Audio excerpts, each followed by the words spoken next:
I've been a bit of a cuck to my emotions today because I didn't start the day right.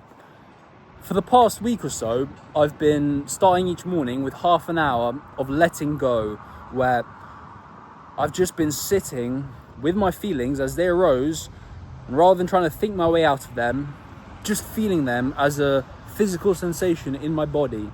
This emotion, which is energy in motion, that has nothing to do with the thoughts, but because we label it with our thoughts, that's when things start to get a bit fucky and we start overthinking and whatnot.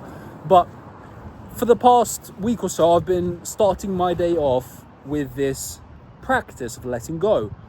And it far, far supersedes the meditation that I used to do every single morning for months and months and months, because rather than trying to just center myself back on my breath, aka trying to control my mind, no, it's been a full body release of just fucking emotion. The point is to submit, just surrender to your emotion and let it pass, not fight it, because there is no fighting it. It's just a wave. It will pass. But anyway, throughout my day, I've been having anger, I've been having anxiety, fear. I've been a bit of an emotional little wreck, and a big reason for this is that yesterday I had a conversation with a good friend of mine who opened my mind to a new perspective, and this perspective was really challenging my identity because of the path that I had laid out.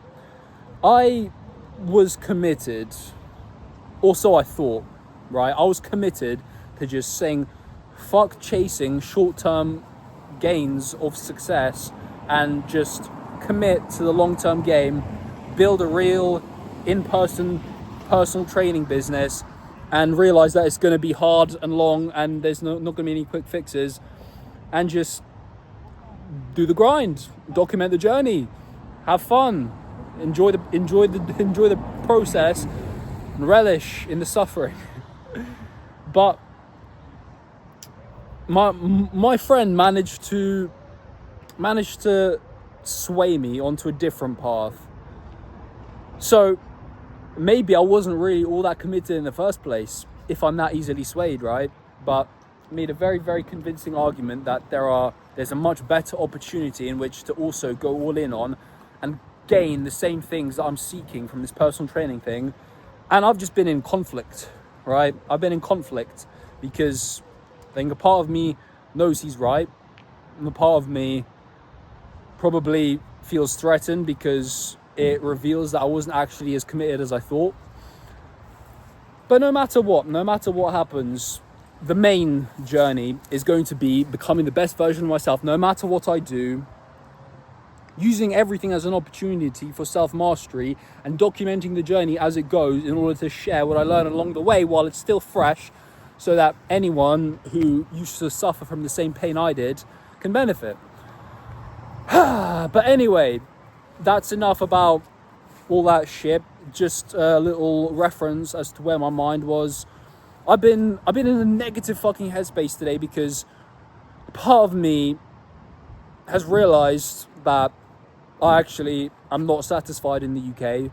As much as I try to cope about it, I'm not fucking happy with my situation at all, and I'm pissed, frankly. I'm pissed at myself.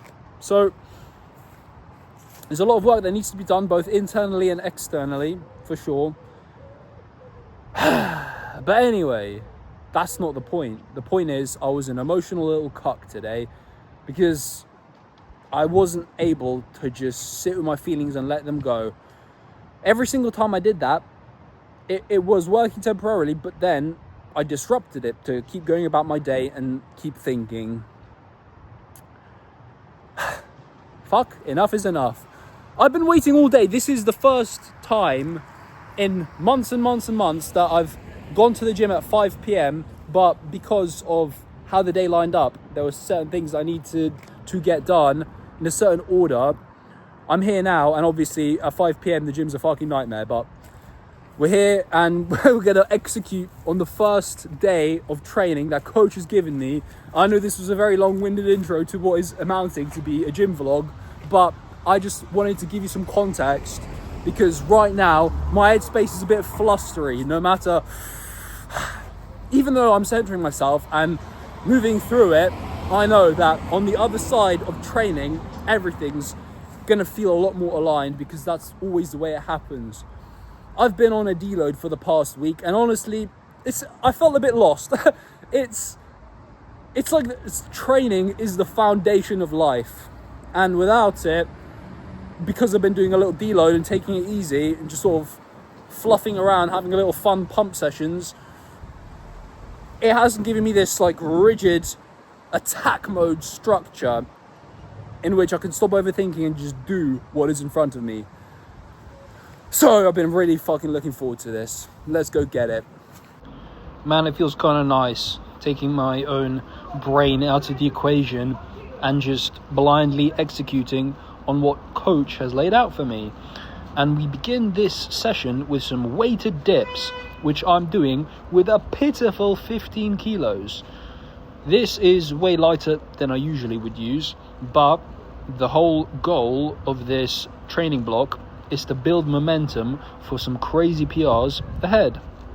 And as such, the first couple sets were done with 2 reps in reserve, which I'm really not used to doing. As far as I'm concerned, 2 reps in reserve is a deload. But quite honestly, I can see the purpose of it, because this is exactly what actually builds momentum and packs on tangible strength.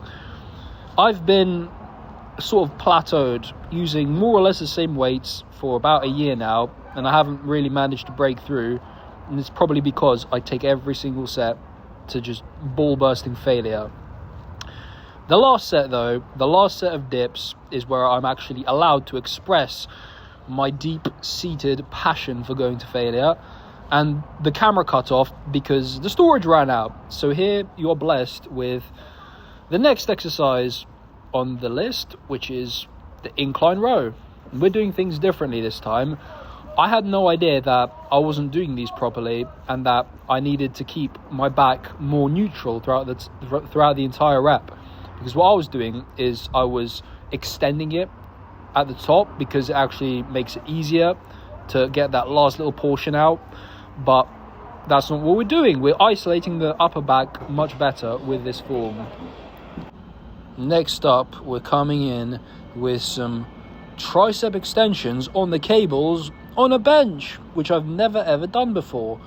And honestly, at first I was a bit peeved, because I was like, yes, it's a bit of a fiddle, it's a bit of a fluster to come and drag the bench over to the cables, find the right angle and do it. But freaking hell, man, it absolutely is worth it, because this cooked my triceps more than they've been for a while, and I was allowed to go to failure on these 3 sets. However, I'm only going to show you one set.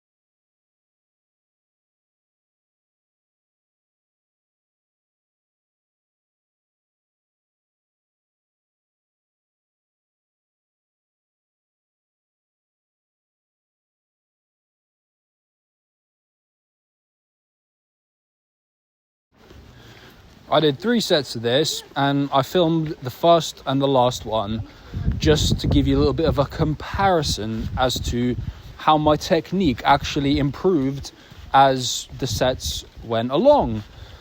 I got 9 reps on the first set and only 6 reps on the last. So even though I was keeping 1 rep away from true failure, I still got an amazing stimulus in, which I was actually genuinely terrified of not getting, because for so long I've been conditioning myself that if I don't train to absolute failure every single time, then that set is wasted. I'm a pussy. But there's always a middle ground. There's such thing as level-headed, grown-up decisions. And that's exactly why I'm following Coach's program and not making my own monkey-minded decisions. Which is why I'm doing this reverse grip Smith press, which I never ever would have dreamed to try, but it actually felt incredible. Then finishing up the upper body with some regular ass chin-ups. Nothing crazy, nothing weighted, just my body weight. And I'm really focusing on dialing in my technique so that it cooks my biceps, just finishes them off. Obviously, it's going to get my lats as well. There's absolutely no way around it. And honestly, I used to sneer at regular bodyweight calisthenics. Oh, they're too easy. Yes, they are, unless you do them at the end. Finishing off with some cable crunches, which I never ever would have chosen to do on my own because, quite honestly, I don't really like them. But again, Coach comes in with some sauce because he directed me to do a small range of motion, much smaller than I expected. And to be honest with you, I can see that this is the way to do them. You don't need to come all the way up, straighten up, and then touch your forehead on the floor. No, that actually steals a lot of the work away from your abs, and you can sort of use the momentum of your body weight just to heave and horse the weight around without actually feeling much. And I genuinely used to think, like, what's the point of these? Leg raises, weighted sit-ups are so much better. And to be honest with you, I still think the same.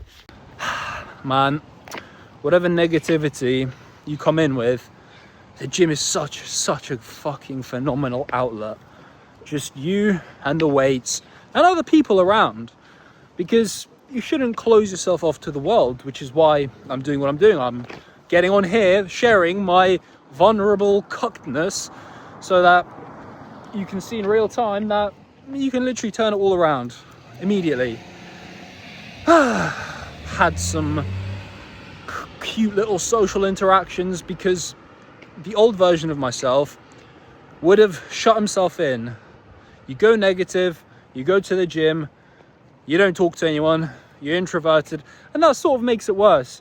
You leave feeling slightly better because of the endorphins and because you might have had a good workout, but you still feel like a bit of a gym cell, a bit of a lonely loser. But today I made some new gym acquaintances.